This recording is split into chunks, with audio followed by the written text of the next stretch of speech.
Well, thank you guys for joining us for our midweek devotion. This week I'm doing something a bit different. So I got the Chappy from Highfields State School, Andrew, with me. And we're just going to ask him some questions and kind of get to know him a little bit. He does some amazing stuff in the school, and I've kind of known him throughout the chaplaincy stuff I've been a part of.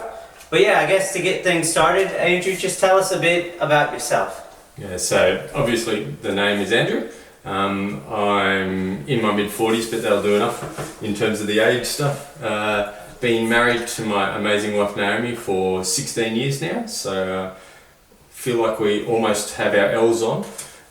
We've got 4 kids. Our eldest David is almost 15, down to our youngest Caleb, who is 8, and we do have a daughter in the mix, so rather than just being specialists in one gender, we've got to deal with everything. Originally from Victoria, so a bit like yourself, this isn't my natural home. All my friends in Victoria think that I just kept heading north for the warmth, and everybody up here says I'll never be a Queenslander, so it works well. Just can't wait, sounds a bit like well. Absolutely. Down home, I own the fact I'm a Queenslander. Up here, I own the fact I'm a Victoria. So the sense of humour is either a blessing or it's going to get in the way somewhere. No, that's fair enough. Well, I guess tell us, with a family and everything you would have going on, what's a hobby you're into? I could kind of guess with being from Victoria. That's where they like AFL, so that maybe, I don't know, but leave it to you. What's some of the hobbies you do? Yeah, AFL's a bit of our family life. I actually coach, and 2 of the 4 kids actually play. So, but Dad was actually an umpire in AFL, so I was never particularly sporty. I'm very much, I can own my nerdy nature in terms of school and everything. Reading is my thing. I love to read, so I've always got a couple of books on the go at any time. We're a big board game and jigsaw family as well, so the kids in particular love board games and tabletop gaming, so it's, not sure the brain's always up to it on weekends, but it's just good to have that quality time together, so That's awesome. Yeah. Well, I guess with you've been a chaplain a lot longer than me, 12 years now? Yeah, about 12 and a half now. 12 and a half, I knew I was close. I guess share what's been like a high moment for you with chaplaincy, something that's just really stuck with you. Yeah, the danger when you ask that question of chaplains is we start storytelling and there's an hour gone before you start. I think it's really the fact you get to make a big difference with a way that's seemingly little. Mm-hmm. So I remember a boy in one of the schools I've worked in over the years that this child was the sort of child that every principal is not a fan of, comes in, destroys everything. And after about 5-6 weeks, at that stage I was only doing 1 day a week in that particular school, and they said, "Oh, Andrew, just take him for a walk or something." And so I took him for a walk, and we got chatting, and he was telling me the names of all the trees around the place. And I said, "You know a lot about trees, what's the go?" And he said, "Oh, I'm really into gardening. All my spare time I love to garden." And so at the end of the day I went in and saw the principal and said, "Anybody know that this kid likes plants and science and gardening?" And she said, "How'd you work that out?" I said, "Well, I chatted to him, and she said, 'Oh, if you can do something with that, go for it.'" And I said, "Fantastic. All those barren garden beds that have got nothing in it, could I have a patch and see what we can do?" And so the next week I went to him and I took him to this particular garden bed she'd given us and said, "I see that dirt." And he said, "That's a garden." He said, "That's not a garden, it's just dirt." And I said, "Well, if you and I work on it, that's your garden." And so he went really eyes wide, went, "Oh my goodness, seriously?" It's like, "Absolutely." And so we went into the classroom and he sat at a desk, which I think we had every staff member wander past, because this kid never sat in a classroom at all. And for an hour and a half, this kid just sat there and drew up the plan for his garden, and came up with all the different varieties of plants and veggies he'd do and everything. It was amazing. So for me, it's the little stuff you can do. It's where you're able to, you've got the time to spend time with someone who might be doing it tough or something's going on, and just say, "Hey, I'm here and I'm listening and I've got time for you," and get to know people. And then out of that you go, "Oh, okay, this little thing, actually we can find a way to fix that." And so I love that. We've had that a few times over the years where for others it's not a big thing. We had a student who the family was doing it really tough, and mum just needed once a week to get into town for something, and was able to organise someone else that was going the same way, and that changed their life. But it was me asking a question, So that for me is the stuff that you think back on the tough days and go, that's the reason you do it. No, that's awesome. Those kind of moments are really cool in chaplaincy, and I think it's awesome that the way you do chaplaincy and the way you approach it. I guess with COVID-19, it's made all of us think differently. We have to do stuff differently at church. I know it would be the same for you with chaplaincy, but I guess, has there been anything that you've kind of learned, or anything that you've learned during this whole pandemic or something? I think for me it's been, and I already knew it, but even more it's cemented that relationships are everything. And as I've said to a few people over the last couple of weeks, just taking the time to go, how are you going with people in this time hasn't been a short conversation anytime you do it. But I love the fact that in all the craziness, nobody's had their masks up to say I'm fine and I'm dandy. You just ask the question of how you're going, and people have just been real. So for me, that learning of very much the slowing things down, but actually being who we are rather than having to put the masks up and pretend I'm okay and everything, that's been great. My hope is we'll hold on to that. We won't go, business as usual as we come out the other side.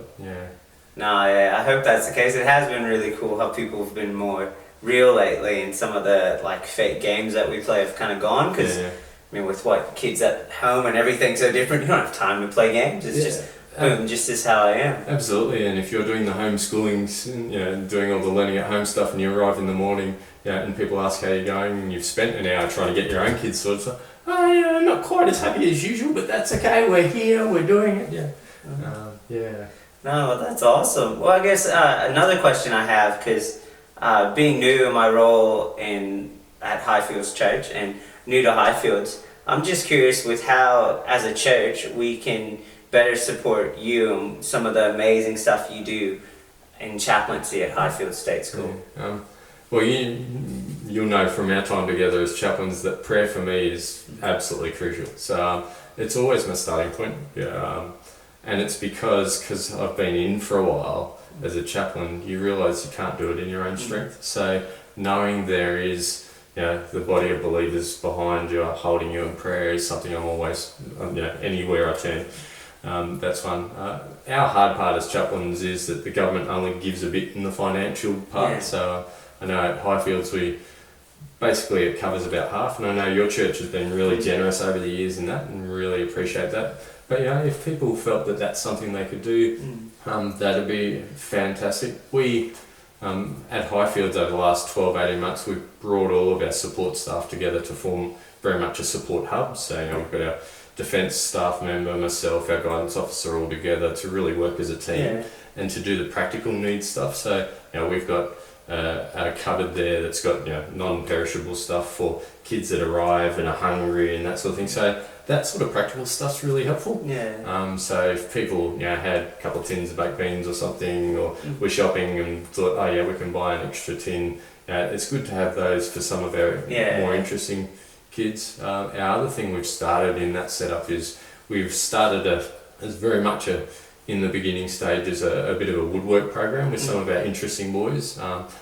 We're always on the scrounge for wood or tools or that sort of thing. So people who might have 8 of something, if they that sort of thing as well. But very much the prayer, and I'm very much the sort of person that you hear something and you go, okay, I wonder how we can sort that out. So always open to also, if someone's got an idea. I love blessing the schools. One of the other churches last year were very much into doing morning teas and stuff, and so they came up and did a morning tea. So just those little things that, particularly for our staff, tell them, what, we know how hard you work and you do an amazing job. You're changing the lives of the kids that you work with every day, and thank you for that, because often they don't necessarily get the nicest part of response out of people. Because sometimes you go, hey, we're not sure what's happening with Johnny. And parents, we all get defensive if someone says something's out of kilter with our kids, and we don't always handle that well. So it's nice to just go, hey, you're amazing people that are trying to bring out the best in kids. So, yeah. No, that's awesome. Well, it sounds like if we as a church want to, I guess, do more, there's lots of options. There's like financial support. It sounds like there's even supplies with woodwork or different stuff from, cause, we have people who have land and sometimes have dead trees that they cut down. So there's always options there. And it sounds like too, you're really relational. So like you wouldn't mind people from our church, if they had a heart for something, to reach out to you about ideas or trying to come alongside and help.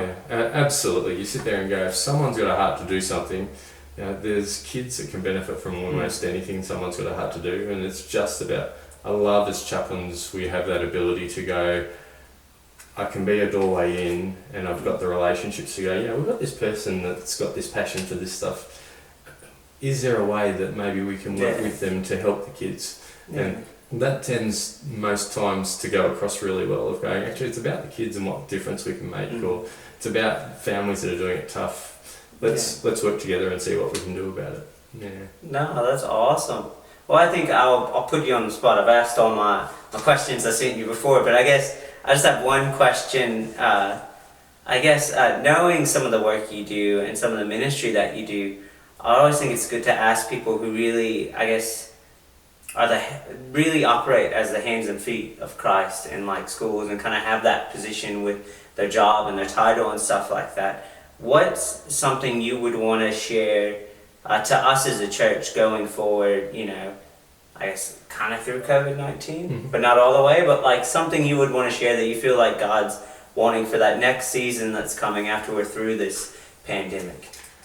I think it's really that this time He's encouraging us to turn back to Him, and to the joy for me in the way things are unfolding is He's going, life's been really complex and really busy.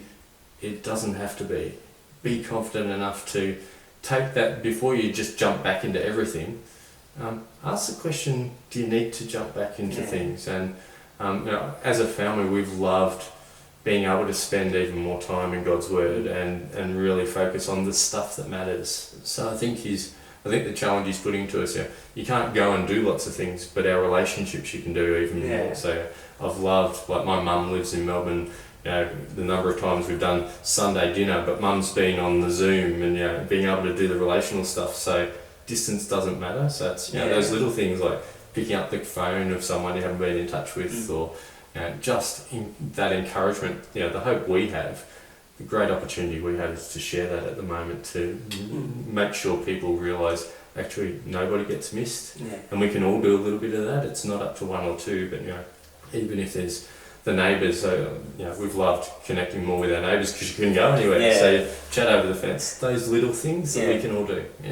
So I think God really wants us to really own that and really step into that space and go, you are my feet, you are my hands, my feet, my salt, my light. Shine, because the world seems really dark at the moment, but people will ask the question why you keep asking how they're going eventually, and that's when we get the opportunity to go, well, one, because I care, but I care because I'm cared for by this amazing God that we have.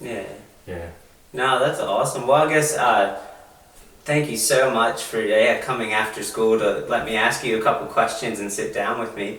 I guess just to help anyone watching, if they want to get a hold of you, what days are you at Highfields State School? Because I know you work at a couple. So I work at Highfields 3 days a week, and I work in town at Newtown 2 days a week. So I'm at Highfields Monday, Wednesday and Friday. So start and end of the week and right in the middle. So, no worries. Well, thank you so much for coming, and I can't wait. Later on we're going to have Andrew come when we're able to gather again. He's going to come share with us as a church, and I'm looking forward to that. But make sure you get a hold of him. Get in contact with him. He does a great job, and I know as a church I want to try to support him better. So thank you so much for coming. Thanks, Matt, and thanks everybody for listening.